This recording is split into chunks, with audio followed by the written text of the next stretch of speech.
चलें जी, क्वेश्चन 170। अच्छा ये अब दो मसाइल हैं, ज़रा देख लेंगे। मसला ये है कि जिनके पास ये है ना सितंबर 22 से अगस्त 23 वाली किट, उसमें वो क्वेश्चन 170 है, और अगर इससे पहले वाली किट है किसी के पास, यानी कि 2022 वाली किट है, तो उसके पास वो क्वेश्चन 168 है। ठीक हो गया। 2022 वाली किट में वो क्वेश्चन कौन सा है? 168 है, और 2023 वाली में वो क्वेश्चन 170 है। बस ये थोड़ा सा फर्क है, सवाल एक ही है, और थोड़ा बहुत ऊपर नीचे कर देते हैं, उस सवाल को माहौल बना देते हैं। अच्छा जी, a company uses component at the rate of 600 units per month. ठीक हो गया। अच्छा ये बेसिकली क्या है? ये आपकी एनुअल डिमांड, ये आपकी डिमांड है। लेकिन मसला क्या है कि मेरे पास जो डिमांड गिवन है ना वो पर मंथ के हिसाब से गिवन है। मुझे इसको किस में कन्वर्ट करना होगा? एनुअल बेसिस में कन्वर्ट करना होगा। और एनुअल बेसिस में कन्वर्ट करने के लिए मेरा भाई मैं 600 को मल्टीप्लाई कर दूंगा किससे? तो कितना हो जाएगा? 7200। तो ये मेरे पास आ गई एनुअल डिमांड। ठीक हो गया। और परचेज प्राइस कितनी है? 2.24। मैंने कहा जी ये हो गई एनुअल डिमांड, परचेज प्राइस हो गई 2.24। It cost 8.75 each time to place an order. Ordering cost आ गई सर, ऑर्डरिंग कॉस्ट कितनी आ गई? 8.75। और फिर उसने कहा है कि the supplier offers a 5% discount on the purchase price for order quantity of 2000 items और more. The current EOQ is 750। अच्छा जो करंट EOQ है वो 750 है। और होल्डिंग कॉस्ट पर यूनिट, उसने कहा जी the total holding cost is 10% per annum of the value of the inventory held. यानी कि आपने जो इन्वेंट्री परचेज की है ना, उस परचेज प्राइस का कितना परसेंट लेंगे मेरे भाई? 10%। लेकिन देखिए कभी कभार जहन में आता है कि सर कौन सी परचेज प्राइस, एक यूनिट की परचेज प्राइस या टोटल परचेज प्राइस? यानी ये हो सकता है कि आपके जहन में आया होगा सर हम ये करेंगे कि हम 7200 को मल्टीप्लाई करेंगे किससे? 2.24 से, और मेरे पास जो टोटल अमाउंट आएगी मैं उसका 10% लूंगा। देखिए ये माहौल ना बनाए, वरना आपको माहौल बनता हुआ वाकई में नजर आ रहा होगा। देखिए मसला क्या है, सिचुएशन ये है मेरा भाई, हालात कुछ इस किस्म के हैं कि आपको ये बात अंडरस्टैंड करनी होगी, आपको ये बात समझनी होगी कि आप जो होल्डिंग कॉस्ट लेते हैं वो पर यूनिट के हिसाब से होती है ना, तो आप फिर परचेज प्राइस भी तो पर यूनिट की लेंगे ना। ऐसा तो नहीं है कि आप सारे यूनिट्स की परचेज प्राइस ले लेंगे। तो जब मुझे होल्डिंग कॉस्ट पर यूनिट के हिसाब से चाहिए तो मैं परचेज प्राइस भी पर यूनिट की लूंगा। अच्छा मेरी परचेज प्राइस पर यूनिट कितनी है? 2.24। वो क्या कह रहा है? होल्डिंग कॉस्ट इसका कितना परसेंट होगा? 10%। उठाएं कैलकुलेटर, उठाएं शाबाश। तो मैंने कहा जी होल्डिंग कॉस्ट इज 10% ऑफ 2.24। कितना? 0.224। चेक कर लें भाई सब लोग, यही आ रहा है 0.224। ठीक है, अब निकाल लें टोटल कॉस्ट। टोटल कॉस्ट में क्या क्या आ जाएगा? मैंने कहा जी टोटल कॉस्ट में आ जाएगी material cost, ordering cost, holding cost. सही है। इसमें क्या क्या आ गया? मटेरियल कॉस्ट आ जाएगी, ऑर्डरिंग कॉस्ट आ जाएगी और होल्डिंग कॉस्ट आ जाएगी। अच्छा मटेरियल कॉस्ट में क्या आएगा? Annual demand multiply by purchase price 7200 multiply by 2.24। जी मेरा भाई 16128। ठीक हो गया, आगे बढ़ जाओ। Ordering cost,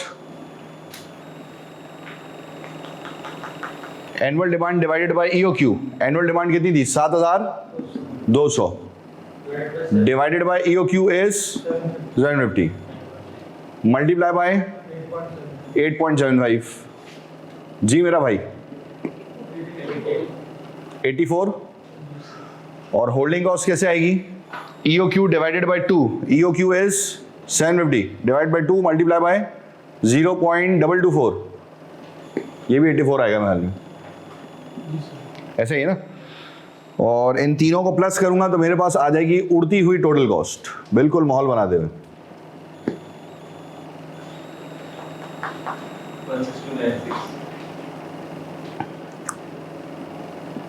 16296। ठीक है।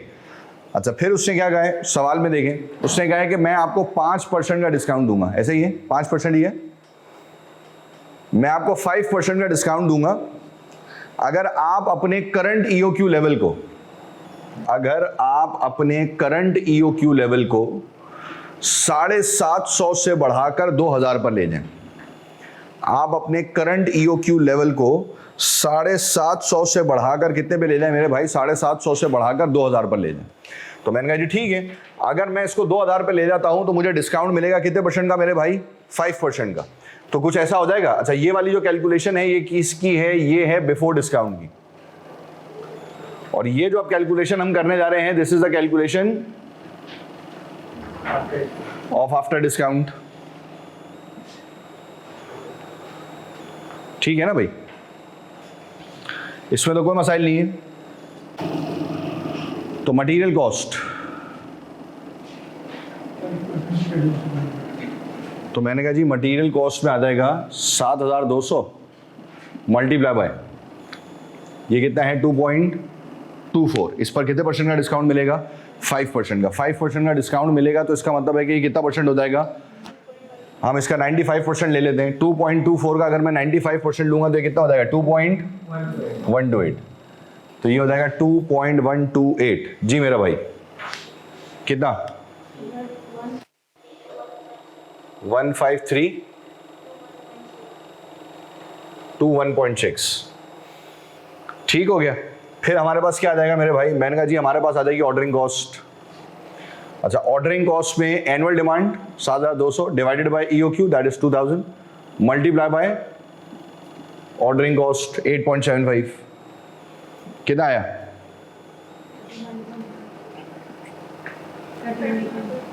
31.5। और फिर आ जाएगी होल्डिंग कॉस्ट।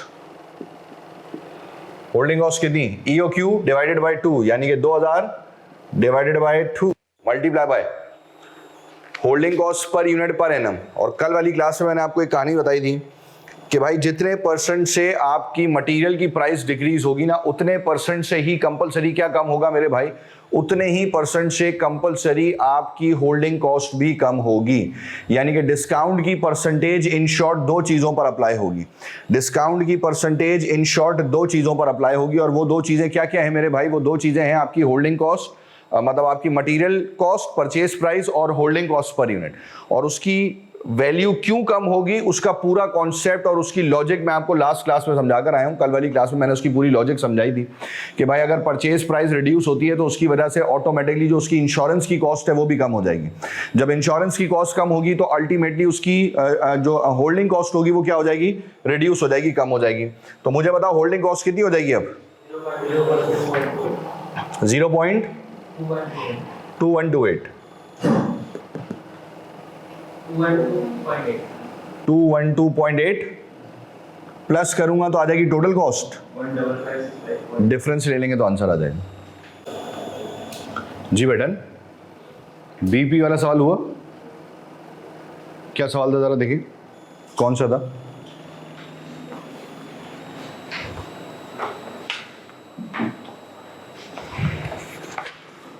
बीपी का था क्वेश्चन 5.19।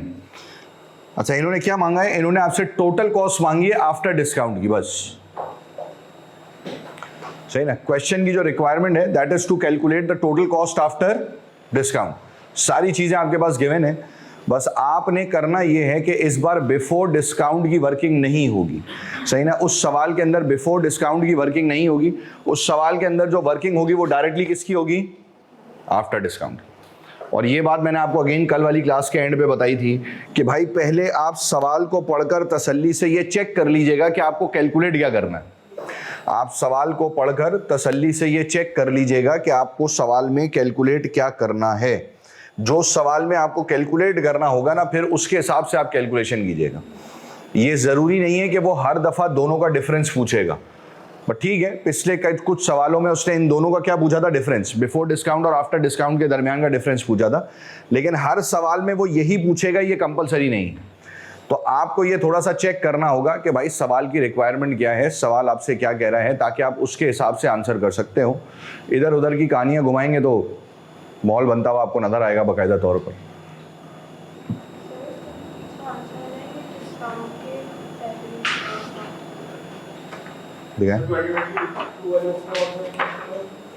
एक ही है, बीपी में एक ही हो गई 6.19, सॉरी 5.19।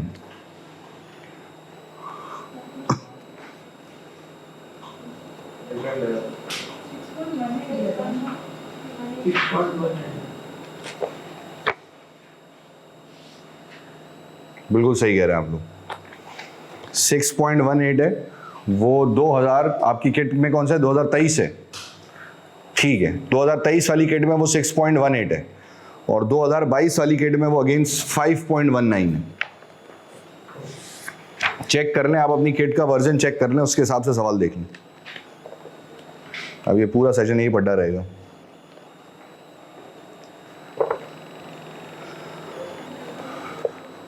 अच्छा, आप कह रही हैं जो पीछे आंसर दिया हुआ है उसका क्या मसाइल है जिंदगी की, वो बिफोर डिस्काउंट वाला है। अच्छा, आपने आफ्टर डिस्काउंट वाली वर्किंग की है, क्या आंसर आया?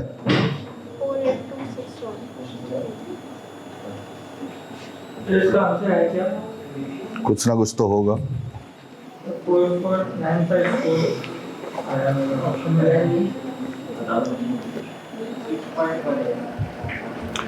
अच्छा देखिए, जो 6.18 है या फिर 5.19 है, ये मैंने आपको बता दिया अभी। ये आप अपनी अपनी एग्जाम किट का वर्जन देख लें। 2023 वाली किट में वो 6.18 है, 2023 वाली में वो 6.18 है और 2022 वाली में वो 5.19 है। अच्छा, सवाल की रिक्वायरमेंट में अगेन उससे आपसे क्या मांगा है, सवाल की रिक्वायरमेंट में उसने आपसे मांगा है कि भाई मुझे कैलकुलेट करके बताएं the total cost after discount. तो मैंने कहा ठीक है, डाटा बना ले बस।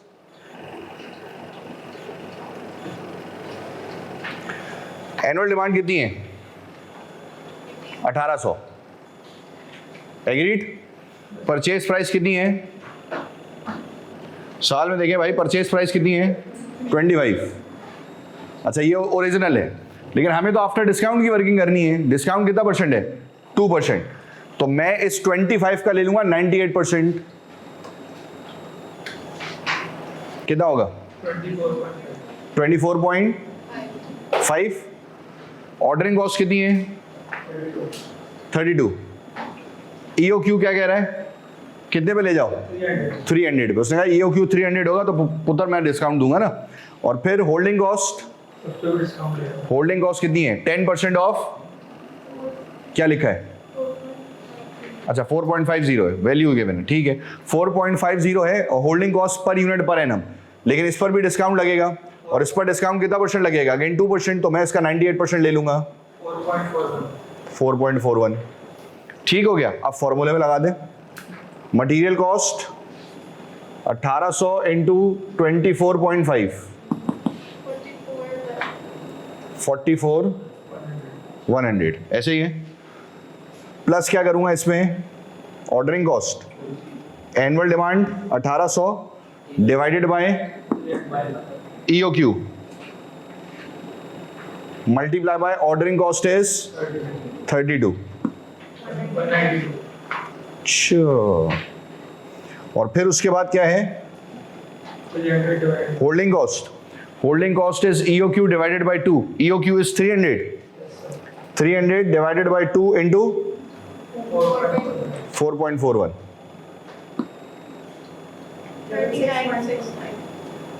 3969 प्लस कर दे।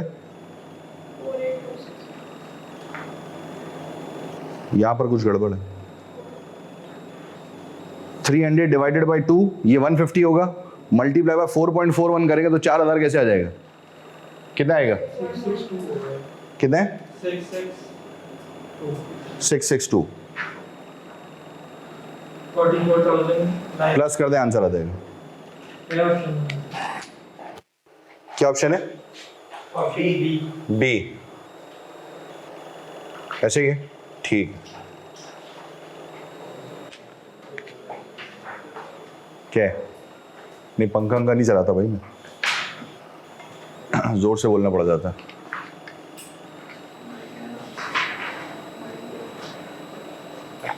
दो माइक लगाने पड़ेंगे ना यार, एक पहले लगा फिर एक और लगाओ, कंधों पर वजन ज्यादा आ जाता है। वैसे ही मैं कमजोर आदमी हूँ।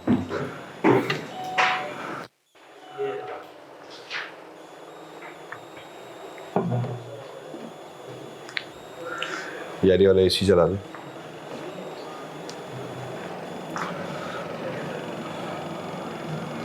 जी बेटा आगे बढ़ दे।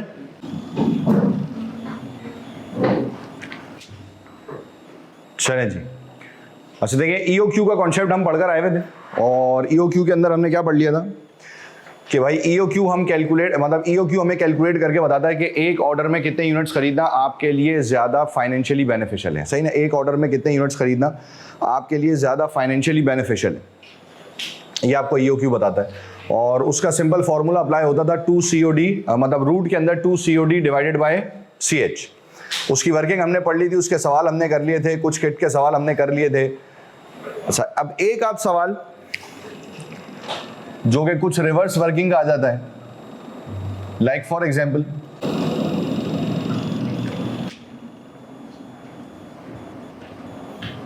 जरा एक कैलकुलेट करके बता दें शाबाश।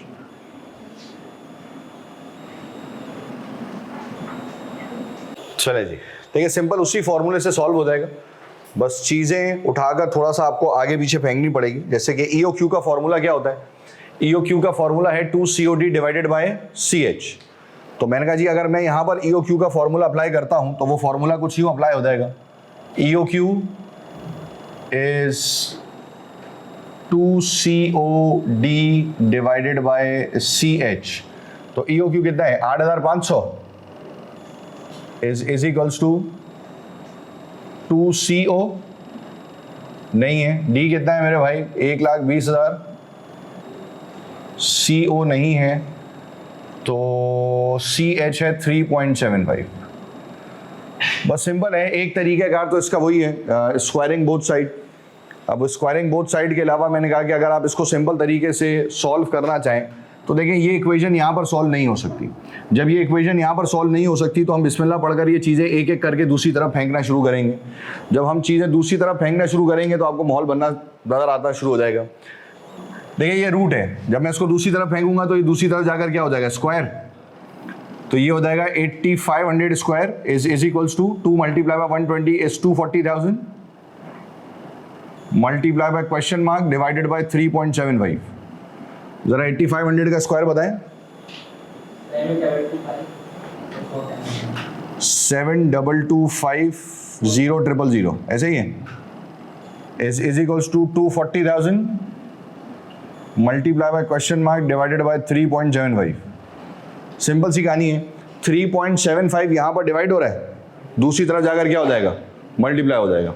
240,000 यहाँ पर मल्टीप्लाई हो रहा है तो दूसरी तरफ जाकर क्या हो जाएगा मेरे भाई डिवाइड हो जाएगा। तो मैंने कहा जी इक्वेशन बन जाएगी CO is equals to 72250,000 multiply by 3.75 divided by 240। Answer आ जाएगा, क्या आया 11 राउंड ऑफ कर दें 1128.9 का मतलब है कि वो हो जाएगा 1129। चले जी क्वेश्चन नंबर 2 तो वैसा ही है ना जैसा कि क्वेश्चन नंबर 1 था, उसमें तो कोई मसाइल नहीं होने चाहिए। क्वेश्चन नंबर 2 का आंसर बता दें 950 ऐसे ही है। क्वेश्चन नंबर 2 का आंसर क्या हो जाएगा मेरे भाई, क्वेश्चन नंबर 2 का आंसर हो जाएगा 950। सही है। अच्छा क्वेश्चन नंबर 3 में अब कहानी वही है, बस यहां पर you need to calculate the amount of CH that is the holding cost. ठीक है ना, यहां पर हमें होल्डिंग कॉस्ट निकालनी थी। तो अगर मैं फॉर्मूला अप्लाई करता तो मैंने कहा जी फॉर्मूला वही अप्लाई होगा EOQ is equals to 2COD divided by CH। सही ना, EOQ is 2COD divided by CH। अच्छा जी EOQ is 12,000 2 COD CH नहीं है।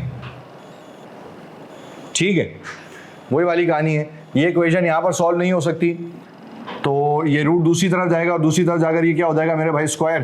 तो ये हो जाएगा 12,000 square is equals to multiply हो जाएगा 2 मल्टीप्लाई बाय 250 मल्टीप्लाई बाय 180,000। क्या बनेगा ये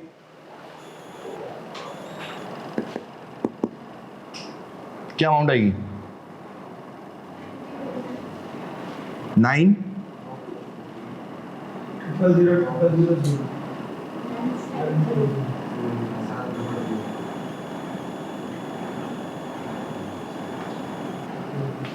90 मिलियन, ठीक है। 12,000 का स्क्वायर क्या आएगा? 144 मिलियन, ऐसे ही है। ये वहां जाके मल्टीप्लाई हो जाएगा और ये वापस यहाँ कर क्या हो जाएगा मेरे भाई? डिवाइड हो जाएगा। तो इसका मतलब है कि इक्वेशन बन जाएगी CH is equals to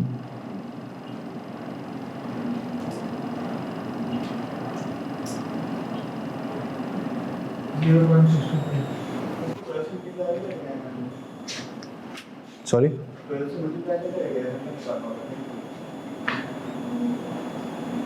CH को नहीं, क्योंकि जब आप चीज़ें डेटा फॉर्मूले में डालते हैं तो यहाँ पर डेटा ऑलरेडी पर एनम के हिसाब से होता है। तो इसका मतलब है कि जो फॉर्मूले में से जो चीज़ आप निकाल रहे हैं वो ऑलरेडी पर एनम के हिसाब से होगी। ठीक हो गया भाई? कैप्लन की किट पे ज़रा नजरसानी करेंगे।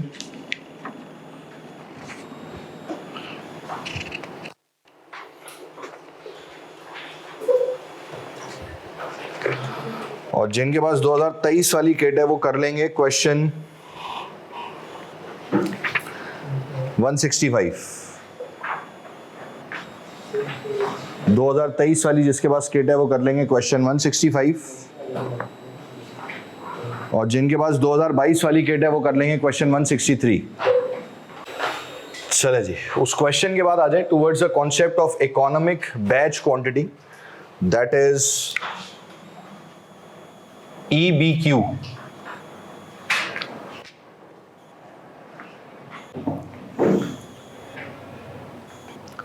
अच्छा देखिए, मिलता जुलता कॉन्सेप्ट है विद द EOQ। दोनों में ऐसे कोई बहुत मेजर डिफरेंसेस नहीं है।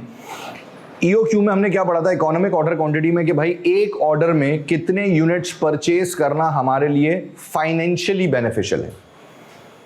एक ऑर्डर में कितने यूनिट्स परचेज करना हमारे लिए फाइनेंशियली बेनिफिशियल है, economic order quantity. Economic batch quantity, एक बैच में कितने यूनिट्स मैन्युफैक्चर्ड करना हमारे लिए सबसे ज्यादा फाइनेंशियली बेनिफिशियल हो। क्योंकि देखें बहुत सारी कंपनीज प्रोडक्शन करती हैं बल्क क्वांटिटी में। When you are producing in bulk quantity तो उसे हम कहते हैं बैच प्रोडक्शन, सही ना। जब आप बहुत ह्यूज क्वांटिटी में चीज़ें प्रोड्यूस कर रहे होते हैं ना तो उसे आप बेसिकली किसका नाम देते हैं?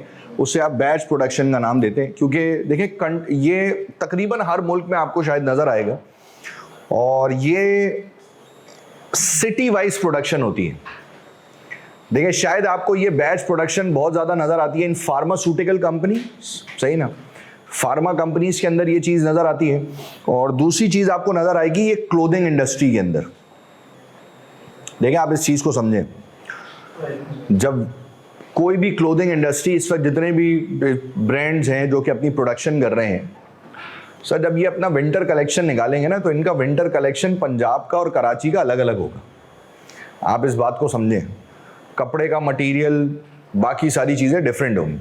क्योंकि जब वो विंटर कलेक्शन बना रहे होंगे ना तो उनका एस्पेक्ट, अब आप सोचें कि एक बंदा बैठ के जब प्लानिंग कर रहा है तो उसको पता है कि कराची में सर्दी का लेवल क्या है, उसके हिसाब से उसने उसकी अलग प्रोडक्शन करनी है। और अगर वो इस्लामाबाद, पिंडी या पंजाब के इस किस्म के एरियाज के लिए प्रोडक्शन कर रहा है तो वहां पर उसकी प्रोडक्शन का तरीकाकार क्या होगा मेरे भाई? डिफरेंट होगा। क्योंकि वहां पर उसको पता है कि वहां पर सर्दी का लेवल कंपैरेटिवली क्या है? ज्यादा है। तो इस तरह से थोड़ी बहुत जो है ना वो प्रोडक्ट्स के दरमियान डिस्ट्रीब्यूशन की जा रही होती है। तो वो बैच वाइज करते हैं कि भाई ये बैच जो है ना वो इस्लामाबाद के लिए बनेगा, ये बैच कराची के लिए बनेगा, ये बैच फला शहर के लिए बनेगा। तो सबकी प्रोडक्शन अलग अलग होती है ताकि आप उसके हिसाब से चीज़ों को गैदर कर सकें। Same goes with the pharma companies, जिसमें मैं हमेशा एग्जांपल देता हूं कि देखिए फार्मा कंपनीज के अंदर कुछ प्रोडक्ट्स ऐसे हैं जो कि हमारे पास पाकिस्तानी मार्केट में ना बहुत कम अवेलेबल है, डिमांड बहुत ज़्यादा है, प्रोडक्शन बहुत रिस्ट्रिक्टेड है, इस वजह से वो ब्लैक में बिकते हैं। अच्छा, ब्लैक में बेचना आपको पता है इलीगल एक्टिविटी है, ऑब्वियस सी बात है। तो ये लोग क्या करते हैं कि ये लोग जो है ना वो हर प्रोडक्ट को, यानी कि जब ये प्रोडक्शन करते हैं तो ये बैच नंबर दे देते हैं। कंपनी के पास ये बैच नंबर रिकॉर्डेड होता है। सही ना, कंपनी के पास बैच नंबर रिकॉर्डेड होता है कि यार मैंने ये बैच जो है ना वो प्रोड्यूस किया है कराची के लिए। फिर आपको पता होगा कि एक होता है ड्रग इंस्पेक्टर, अगर आपके इल्म में है, ड्रग इंस्पेक्टर इन मेडिकल स्टोर्स पे जाके छापा मारता है। ड्रग इंस्पेक्टर के पास कंपनी की तरफ से एक लिस्ट गिवन होती है, वो जाएगा, वो बोलेगा अच्छा यार ये वाला प्रोडक्ट निकालो, जरा मुझे इसका बैच नंबर चेक करवा दो।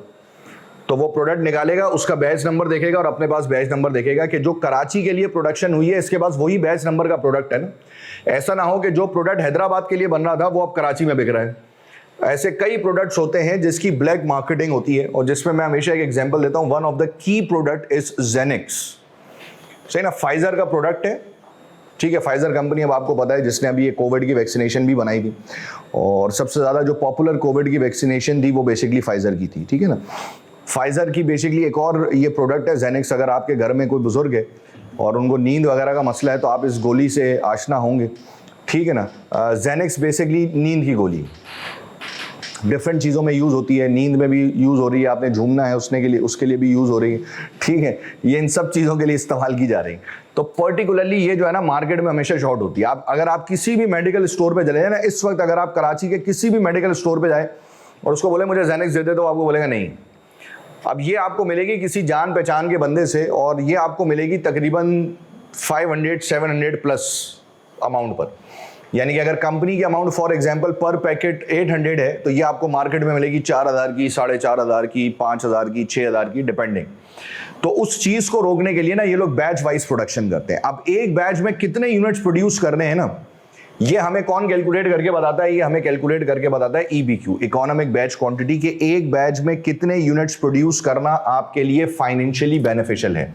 और उन नंबर ऑफ यूनिट्स को कैलकुलेट करने के लिए मैं फॉर्मूला लगाता हूं EBQ का, that is 2COD divided by CH 1 minus D upon R।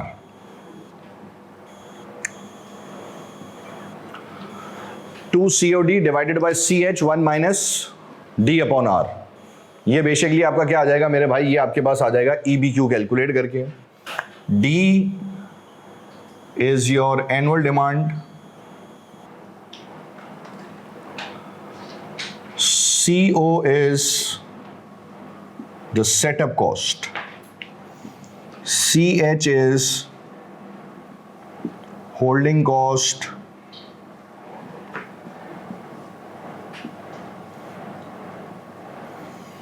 per unit per annum,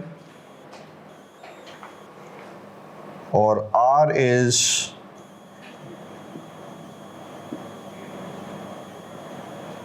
annual production।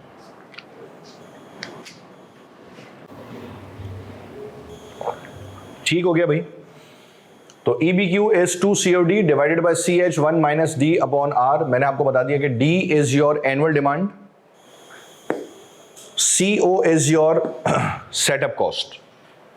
जैसे प्रोडक्शन के लिए जो आप मशीन का सेटअप वगैरह अप्लाई करेंगे, सही ना, प्रोडक्शन के लिए जो आप मशीन का सेटअप वगैरह अप्लाई करेंगे, that will be considered as your setup cost. CH is your holding cost per unit per annum, और R is your annual production. एक तो CO में चेंज आ गया वहां पर, यानी कि EOQ में हम क्या पढ़ कर आए थे? CO क्या था मेरे भाई? Ordering cost. यहां पर क्या है?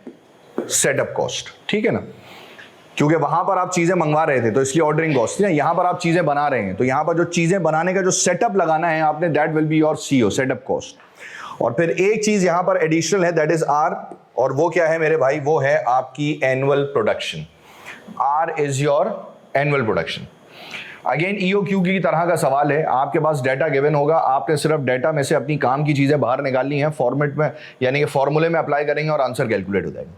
काम की चीज़ें बाहर निकालेंगे, फॉर्मूले में अप्लाई करेंगे, आंसर कैलकुलेट हो जाएगा, और कुछ एक्स्ट्रा करने की ज़रूरत दरपेश नहीं होगी। इस बात को हम याद रखेंगे, और कुछ एक्स्ट्रा करने की ज़रूरत नहीं होगी, इस बात को हम जहन में रखेंगे, इस बात को हम याद रखेंगे। क्या ये बात क्लियर होती है यहाँ तक? इसमें कोई मसला? अच्छा, फिर EOQ में मैं आपको बताकर आया था कि डिमांड और होल्डिंग कॉस्ट, इन दोनों की बेसिस का सेम होना जरूरी था। पढ़कर आए ना मेरे भाई? डिमांड और होल्डिंग कॉस्ट इन दोनों की बेसिस का सेम होना जरूरी था। जबकि यहां पर EBQ के अंदर डिमांड, होल्डिंग कॉस्ट और प्रोडक्शन का सेम होना क्या है मेरे भाई? प्रोडक्शन का सेम होना जरूरी है। यानी कि इन तीनों चीजों की बेसिस क्या होनी चाहिए? इन तीनों चीजों की बेसिस सेम होनी चाहिए। इन तीनों चीजों की बेसिस क्या होनी चाहिए? सेम होनी चाहिए। डिमांड, होल्डिंग कॉस्ट और प्रोडक्शन, इन तीनों की बेसिस सेम होनी चाहिए। अब ये आपकी मर्जी है, ये तीनों पर वीक के हिसाब से भी हो सकते हैं, ये तीनों पर मंथ के हिसाब से भी हो सकते हैं, ये तीनों पर क्वार्टर के हिसाब से भी हो सकते हैं, और ये तीनों पर एनएम के हिसाब से भी हो सकते हैं। तीनों की बेसिस का ख्याल रखिएगा। और अगर आपको ऐसा लगता है कि तीनों में से किसी एक आपकी बेसिस अलग है, मुख्तलिफ हैं, तो फिर आप उसको कन्वर्ट करेंगे बाकियों के मुताबिक। आप उसको कन्वर्ट करेंगे बाकियों के मुताबिक और फिर उससे ले जाकर फॉर्मूले में अप्लाई कर रहे होंगे। इस चीज़ को हम जहन में रखेंगे। क्या ये बात क्लियर है यहां तक? तो ज़रा एक अदद सवाल लिख लेंगे अपने पास।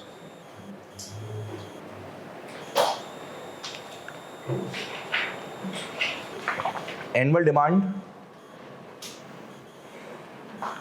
150,000 units,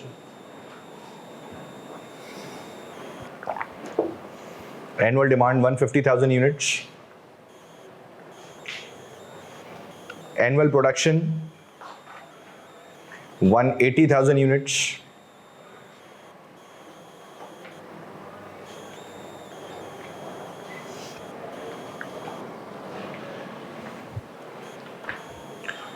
annual production 180,000 units, setup cost $225, $225, holding cost is $0.15 per unit per month,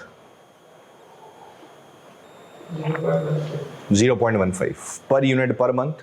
Calculate the EBQ. जी भाई, आया आंसर 15,000? ठीक है। देखिए, सिर्फ डाटा फॉर्मूले में अप्लाई करना था। एनुअल डिमांड आपके पास कितनी गिवन थी? 150, 150, फिर सेटअप कॉस्ट कितनी थी? 225, ऐसे ही ना? होल्डिंग कॉस्ट कितनी थी? इनटू कितना? 0.15 इंटू 12। ठीक है, कितना हो जाएगा ये? 1.8। और एनुअल प्रोडक्शन कितनी थी? 180,000। सही ना? क्योंकि होल्डिंग कॉस्ट पर मंथ के हिसाब से गिवन थी, तो आपने उसको कन्वर्ट कर लिया किसके अंदर मेरे भाई? आपने उसको कन्वर्ट कर लिया पर एनएम के अंदर, क्योंकि आपके पास बाकी दो चीज़ें पर एनएम में थी। एनुअल डिमांड भी डिमांड भी एनुअल बेसिस पर थी और प्रोडक्शन भी एनुअल बेसिस पर थी। तो आपने सोचा कि भाई जब ये होल्डिंग कॉस्ट पर मंथ के हिसाब से है, तो बजाय इसके कि मैं दो चीज़ों को पर मंथ में कन्वर्ट करता, मैंने एनुअल डिमांड को किस में कन्वर्ट कर लिया? एनुअल बेसिस में कन्वर्ट करके कहानी मुका दी, इसको चीज़ों को सिंप्लीफाई करने के लिए। क्या ये बात क्लियर है यहाँ तक? कोई मसाइल? तो आपके पास EBQ आ गया कितने का मेरे भाई? 15,000 का। ठीक हो गया। ज़रा एक और सवाल लिख लेंगे।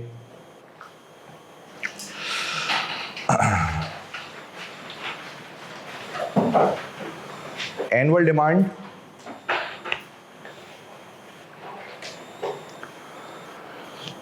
Annual demand 120,000,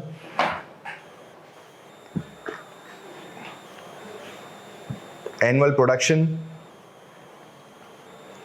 160,000,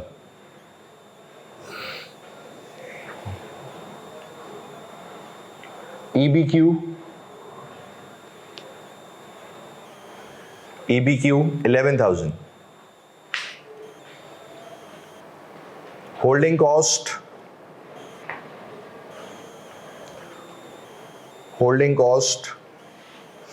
is $2.85 per unit per annum.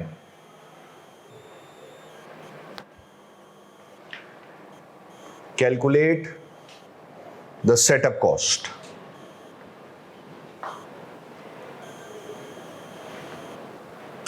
निपटा दे जरा। जी भाई, वो आंसर कैलकुलेट, क्या आंसर आया? 359। यही आ रहा है एग्जैक्ट 0.21।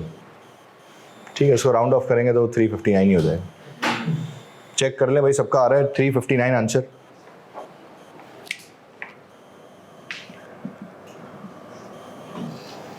जिनका 359 आंसर आ जाए वो ज़रा कैप्लन की किट निकाल ले, और अगर किसी का 359 नहीं आ रहा तो वो मुझसे रब्ता कर ले। ये 2023 वाले जो बाशिंदे हैं ना कैप्लन की किट वाले, ये क्वेश्चन करेंगे 160, लिखते जाएं ज़रा। Question 160, 162 and 171। बता रहा हूँ ना बेरुक तो जा। 160, 162 और 171। और जिनके पास 2022 वाली किट है वो सवाल सॉल्व करेंगे 158, 160 एंड 169।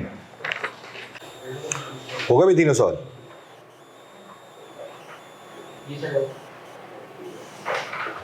ठीक है, ज़रा एक सवाल बीबी का देख लें। 2022 वाली किट में बीबीबी में ये सवाल है 5.17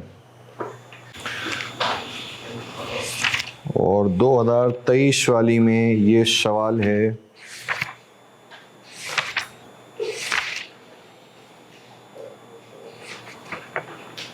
6.16।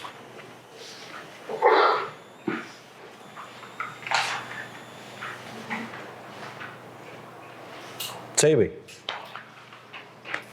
अच्छा, सवाल में देखें रिक्वायरमेंट क्या है जो मैंने अभी आपको बताया। हाँ, what is the economic production run, highlight करें। Economic production run is another terminology for EBQ. Economic production run is another terminology for EBQ, यानी कि ये इस्तेमाल अगेन किसके लिए होती है मेरे भाई? ये इस्तेमाल अगेन ईबीक्यू के लिए होती है। तो यहाँ पर उसने रिक्वायरमेंट में ये कहा है कि आपने इकोनॉमिक प्रोडक्शन रन कैलकुलेट करना है, लेकिन लॉजिकली आपने इसमें इकोनॉमिक प्रोडक्शन रन ही निकालना है, मतलब ईबीक्यू ही निकालना है।